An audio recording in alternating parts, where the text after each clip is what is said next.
When it comes to churches, none have the kind of history, functionality, or complexity that Westminster Abbey has for the UK. This symbol of faith and the monarchy has been a cornerstone of UK tradition for centuries. Westminster started as a Benedictine monastery before the period of dissolution under Henry VIII. It was then a cathedral briefly between 1540 and 1556, and then a royal peculiar under Elizabeth I. Today, it's considered a collegiate church, which means a chapter of canons, which is a group of priests and performs the more solemn liturgical functions and maintains worship. However, Westminster Abbey is still also considered a royal peculiar, which means the church isn't under the diocesan bishop's authority, but instead under the crown's oversight. Considering Westminster Abbey's role in the monarchy, this likely doesn't come as much of a surprise. Throughout its long history, Westminster has hosted 40 coronations and 16 royal weddings, while also being the final resting place for 18 monarchs. With such an important role in British history and society and its lengthy existence, Westminster Abbey features a rich history explaining how this Gothic-style church became as iconic and as important as it is. Westminster is a coronation church, a national cathedral, a royal mausoleum, and a Valhalla for numerous important historical figures, some buried at Westminster and others simply memorialized. There's no denying that Westminster Abbey is one of the UK's most important buildings, but how did centuries shape its role in UK history?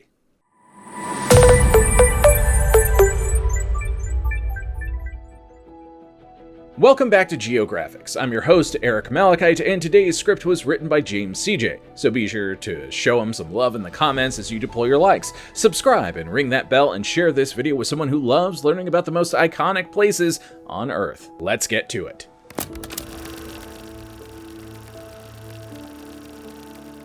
Westminster Abbey's origins date back to 959, when it was founded as a Benedictine monastery, although specifics on this are a bit spotty. It was on the marshy delta of Thorney Island, on the Thames just upstream of then medieval London, not to be confused with Thorney Island in West Sussex. Thorney Island was also home to the Palace of Westminster, which served as a royal residence for then King Edward the Confessor, later becoming the Houses of Parliament. Thorney Island no longer exists today thanks to urban development. Modern London developed their submerged sewage system, and this, along with other acts of development, made parts of the river disappear, leaving only the Thames intact. The church during medieval times was one that had various sources of its own income from things such as land and agriculture, primarily in the form of farming and livestock. Rent earned from abbey-owned properties, tithes, which is a tax on churches under its domain, and offerings like land, money, and valuables given to the church by wealthy individuals to gain favor. Money from the monarch in the form of grants and permanent endowments, and of course religious service donations and fees. Despite Edward the Confessor's involvement in the creation of Westminster Abbey by refurbishing the old existing structure in a Romanesque architectural style, when it was consecrated on December 28, 1065, the king was too ill to make it. He died a few days later and became one of the first to be buried at Westminster.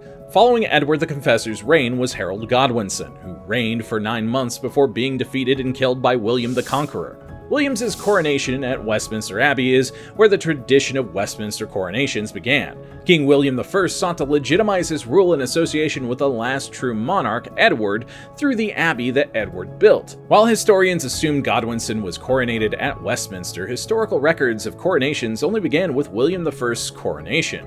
Regardless of who was truly first, the fact remains that Edward's building of the cathedral and William's coronation began the millennium of ties to the crown, bonds which would only get stronger. This was most evident in the 12th century, when the Palace of Westminster first became the seat of Parliament, and the official exemption from the jurisdiction of the Bishop of London was granted, which meant it only had to answer to the head of the church, giving the church tremendous power. As a result of King Henry III's rule, Westminster Abbey's existence can be separated into two primary parts, Edward the Confessor's Abbey and Henry III's Abbey, which are the result of numerous changes King Henry made. Of course, remnants of Edward the Confessor's Abbey remain.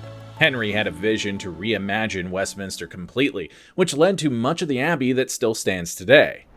I want to take a moment to talk about today's sponsor, italki. Now, I don't know if you know this about me, but I never promote products on channels I host that I or my wife wouldn't use ourselves. So when italki came to us with a sponsorship opportunity, my wife wanted to make sure the product was something we could both use. And let me tell you, if you've tried other language learning apps, this one blows them out of the water. I've tried to learn a few languages in my day, and unfortunately my busy work schedule always makes it difficult for me to commit to learning a secondary language, so I almost never get more than a cursory understanding of said language. But incredibly, italki will work with your schedule. Italki is fantastic because it uses personalized one-on-one lessons with native-speaking teachers. Let's get started with some greetings. Okay. Let's see the Spanish greetings.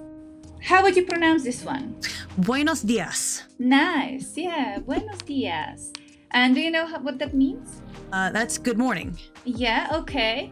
Literally, it means good days. Okay. And the equivalent in English is good morning. Yes. I always like to say what it means. I mean, literally, not what is the equivalent and how we use it, but literally what it means. Because you could later on make sentences with dia, dias, which is literally a day. Okay. So I could write this. It's good days. And this really allows students to improve their ability to listen and speak a secondary language of their choice with confidence. And as someone who does a lot of pronunciation research, sometimes the computer voices just don't cut the mustard when you're trying to learn a new pronunciation or word. You also get real-time feedback and guidance in your quest towards fluency. And if your schedule is stacked, well, italki has many payment options available so you can customize your language learning journey to your unique schedule and budget. So if you're crazy busy like me, you can even pay per lesson. And italki features AI learning tools so you can take your language learning journey to the next level. So what are you waiting for? Click through the link below in the description and pinned comment to start your language learning journey. Buy $10, get $5 for free for your first lesson using my exclusive promo code Geographics. But act now because the discounts are only available for the first 50 users.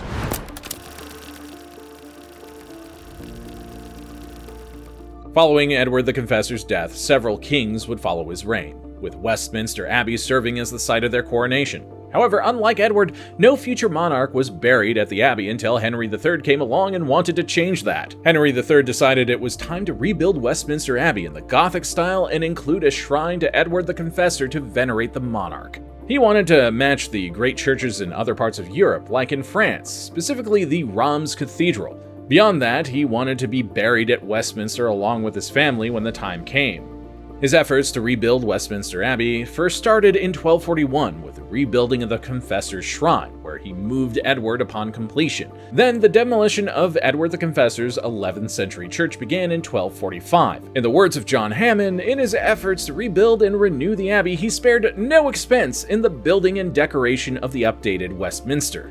While we don't have a full account of the work done and money spent, it's estimated that Henry III spent £45,000, equivalent to roughly £65 million today based on the Bank of England's inflation estimator on rebuilding Westminster. This is despite the monarch facing a problem most monarchs of this era dealt with, a chronic shortage of funds. As an example of this, in June 1267, over 2 decades into work on the abbey, Henry III was in a difficult situation financially. This led him to pawn numerous jewels he'd promised to the abbey to adorn the shrine. He stated he'd wanted to get these jewels back, but there's no record of him ever doing so, and his financial struggles never really improved, so it's unlikely he ever did. The known expenditures included payments made for stone, timber, firewood, glass, marble, and paint. It also includes human expenditures such as wages for workmen, goldsmiths, quarrymen, cutters, carpenters, painters, scaffolders, polishers, glaziers, and coopers. Records refer to a workforce between 600 and 800 men, but it likely fluctuated above and below these levels at varying points of construction. Work on reconstruction was slow, with progress constantly falling short of Henry III's hopes.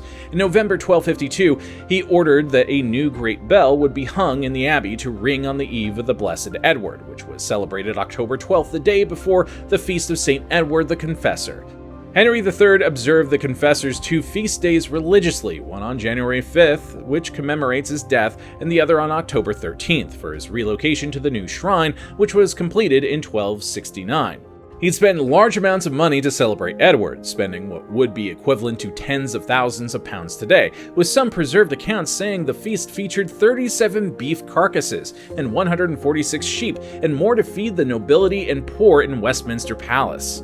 During Henry III's reign, the Abbey was also home to the local representatives known as the House of Commons, who'd meet in the chapter house before they moved to their permanent home of Westminster Palace. Many aspects of Henry III's rebuilding of Westminster still stand today, like Edward the Confessor's tomb, choir, sanctuary, the Henry III chapel, the west front entrance, and stained glass windows. Henry III died on November 16, 1272. His body was initially buried at the old grave of Edward the Confessor in the Abbey, but was moved 19 years later in 1291 to a beautiful tomb commissioned by his son Edward I just north of the shrine of St. Edward. Henry III fulfilled his wish to be buried at Westminster. Following his death, construction on the Abbey was halted, and the old Romanesque nave of Edward the Confessor's time remained and was attached to the new building. This remained as such for a century. Fast forward to 1376, Westminster Abbey remained unfinished. For years following 1376, funds began coming into the church to see it be completed, with its biggest donors being King Richard II and Nicholas Lithlington, an abbot and minister respectively. Despite the new funds coming in, progress remained slow and didn't improve much under Richard II's successor, Henry IV. It wasn't until Henry V that there seemed to be some change in attitude that would help bring Westminster Abbey to the finish line. Henry V was fed up with the fact that the Abbey remained unfinished by the time he'd come to power and began allocating extra funds to the rebuilding. It's hard to say when you could consider the Abbey completed because it appears as if things were constantly being added or changed on what was an already long to-do list. However, it's believed that by 1495 they'd achieved the majority of work required when they finally reached the nave's end and finished with the west window. Over the course of several more years, various alterations and new additions or projects were added, started, and completed by various kings. But things would come to a grinding halt yet again as the new king decided to fight the Catholic Church, altering the course of religious history in Britain.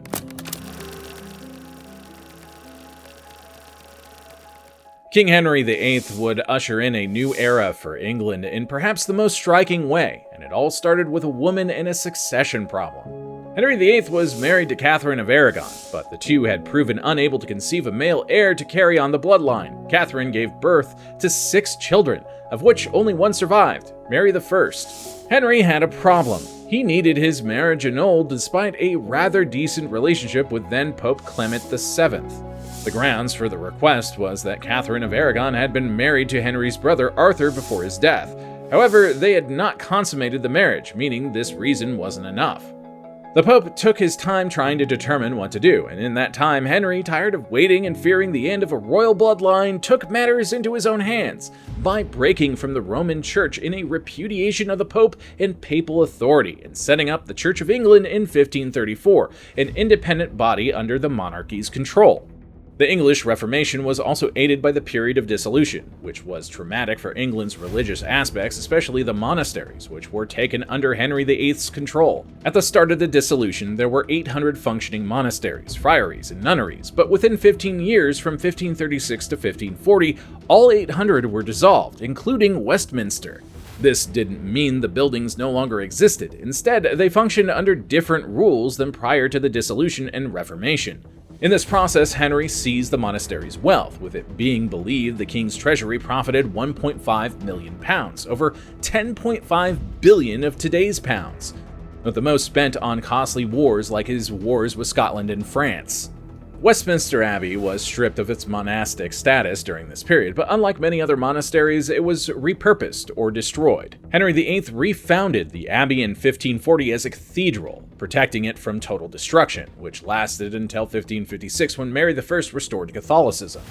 However, it's important to note that it had lost a great deal of its financial resources and lands during the period of dissolution and Reformation, which it never fully recovered from. By 1553, Queen Mary ended the Reformation, returning England to its Roman Catholic roots.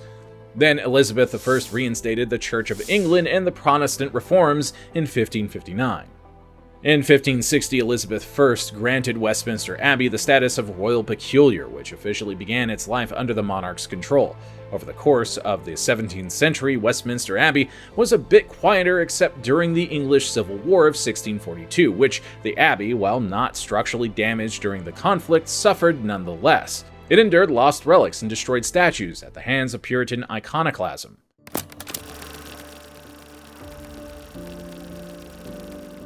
In 1698, Westminster Abbey created a new position in the church known as the Surveyor of the Fabric. This role gave an architect the responsibility of upkeep and maintenance of Westminster Abbey and all its buildings. The first to assume this position was renowned architect Christopher Wren, who designed 53 London churches during his lifetime, including St. Paul's Cathedral.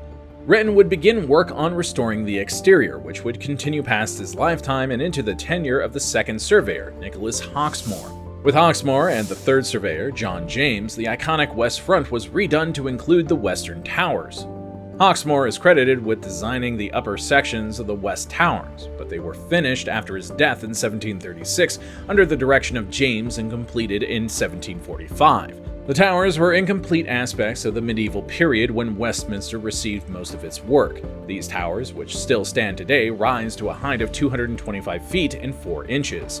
During his efforts to have the western towers completed, James also continued with Wren's work of general restorations around the abbey. Beyond this, he proposed other changes, such as a central tower or dome over the lantern, a classical design for the choir screen in the nave, and a few others that never came to fruition. The last monarch to be buried at Westminster Abbey was George II, whose funeral was held on November 11, 1760. This was partly because Queen Victoria decided to start having monarchs buried at Windsor instead. George II was placed in the Hanoverian burial vault beside his Queen Caroline, under the central aisle of the Lady Chapel. The reason he was the last was purely due to a lack of space. Future monarchs were buried either at Windsor Castle, St. George's Chapel, or the Royal Mausoleum in the Frogmore Estate in the Royal Home Park in the historic town of Windsor. Around the time of George II's death in 1760, the tomb of Richard II began crumbling enough for a small hole to be created. The hole was large enough that visitors were able to put their hands inside, which they, of course, did, leading to instances of grave robbing. However, visitors didn't steal many of the valuable items. Instead, they stole some of Richard II's bones. In one case, a child took a jawbone, which was kept in his family until 1906 before being returned to the Abbey in what must have been the strangest exchange in Westminster Abbey's history. During the 18th and 19th centuries, several surveyors of the fabric made numerous alterations to Westminster Abbey, leaving their mark on the church.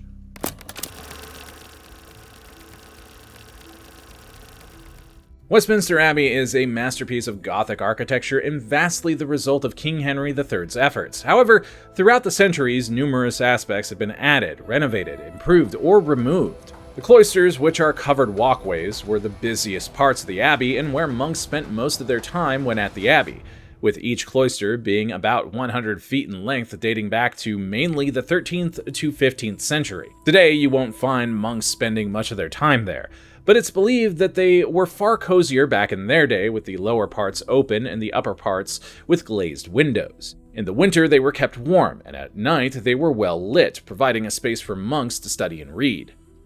One of the oldest surviving parts of the abbey is the Pyx Chamber, which is part of the undercroft below the monks' dormitory. The undercroft was a crypt where items of great value are stored. It was built in 1070 and walled off in the 12th century. By the 13th century, it had become a treasury.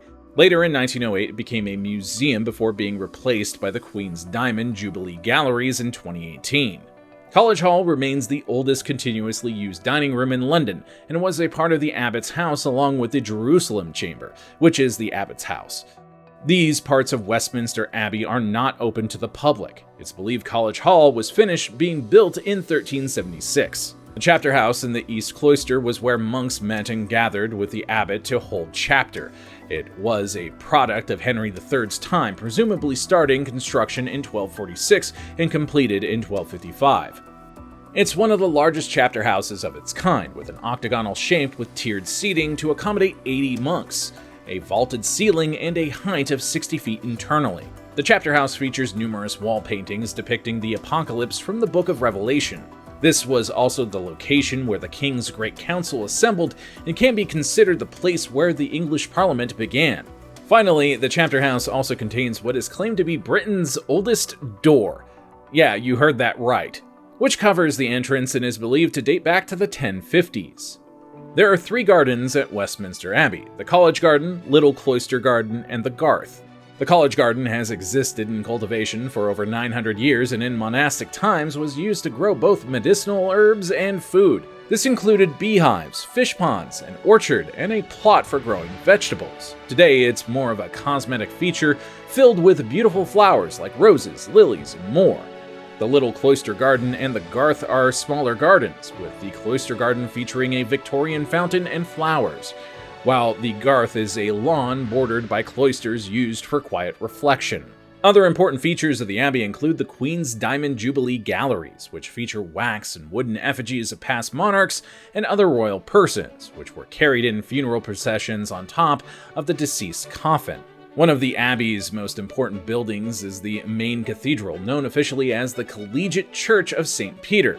From floor to ceiling, the cathedral is steeped in decadence and attention to detail. The Cosmati pavement lies in front of the high altar and was a product of Henry III's rebuilding of the Abbey in the new Gothic style. During World War II, it was covered to ensure that no matter what happened to the church, it at least would remain intact, an effort that was successful. The floor features numerous designs of varying geometrical shapes using stones of different colors, sizes, and patterns. The high altar, which is dedicated to St. Peter, was originally consecrated in 1269. It features a wooden table, a mosaic of the Last Supper, reredos, which is a screen covering the wall at the back of the altar, a gilded frieze depicting the life of Christ, 4 large statues of Moses, St. Peter, St. Paul, and King David, and doors on either side leading to St. Edward the Confessor's Chapel. During a coronation, the coronation chair faces the high altar. It's this beautifully detailed decadence that's lasted a millennium.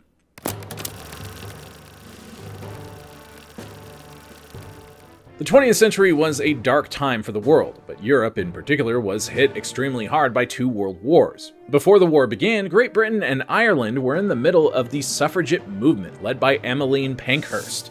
Westminster Abbey saw several disruptions associated with Pankhurst and the suffrage movement. In 1913 and 1914, there were numerous outbursts during services by protesters demanding Pankhurst's release from prison, along with other suffrage prisoners, through chants of "God Save Mrs. Pankhurst." In a more dangerous incident, there was a bomb planted inside the Abbey, which exploded. While it didn't result in any serious injuries or deaths, it still caused damage to the Abbey, with the coronation chair losing a corner. It also caused damage to the Stone of Scone, which is a stone seat that was associated with the crowning of Scottish kings before being taken to England in 1296 and being placed under the coronation chair. Of course, the main issue with the 20th century was that of World War II and the beating London took during the Blitzkrieg. In preparation for potential attacks by the Germans, Westminster Abbey moved important records and treasures outside of the city.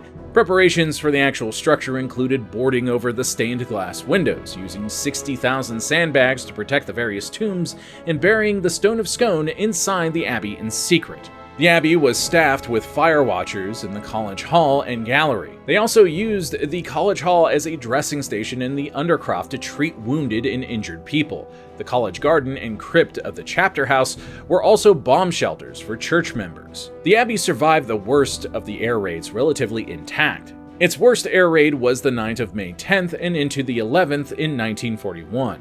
Incendiaries fell on the Abbey's roof and in the precincts. While most were put out by fire watchers and other volunteers, one on the lantern roof in the central section of the Abbey's roof burned through and lodged into a beam, making it difficult to reach. Water supplies by this point were running low, causing flames to reach 40 feet into the air.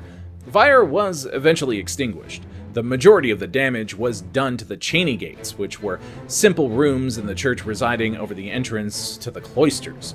Other parts of Westminster Abbey that were damaged included the school hall, dormitory, several little cloisters, all clergy houses, and the library roof. With the end of the war in Europe on May 8, 1945, known as VE Day or Victory in Europe Day, short Thanksgiving services were held every hour with an estimated 25,000 people attending during the day.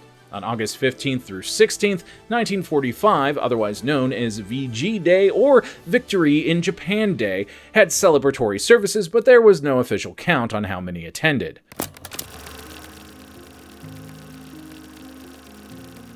For over 250 years, nothing much has been done in terms of building at Westminster Abbey. That is, until 2009, when a major building project was proposed. Additionally, the Cosmati pavement underwent some much-needed cleaning and restoration work to bring it back to its former glory. The work began in 2008 and took 2 years to complete. In service of the monarchy, Westminster Abbey hosted the wedding of then Princess Elizabeth and Philip Mountbatten in 1947, Queen Elizabeth's coronation in 1953, Princess Diana's funeral in 1997, Prince William and Catherine Middleton's wedding in 2011, Queen Elizabeth's funeral in 2022, and the coronation of King Charles III in 2023. Another major event was in 2010 when Westminster welcomed Pope Benedict XVI, who was the first pope to ever set foot in Westminster Abbey throughout its history. The Abbey became a considerable tourist attraction in the second half of the 20th century, and in 1987 it was designated a UNESCO World Heritage Site due to its architectural significance and historical role. In 1997, when visitors per year reached an estimated 2.5 million, it was decided that an admission fee would be charged to tourists but not worshippers. After millennia of history, Westminster Abbey remains important not only in the eyes of and in the service to the monarchy, but also to the very identity of Westminster and the United Kingdom. I hope you learned something today, and if you enjoyed today's video, be sure to deploy your likes, comment a historical place we haven't covered yet, subscribe and ring that bell, and share this video with someone who loves learning about historically significant locations. I'm Eric Malachite, and we'll see you next time.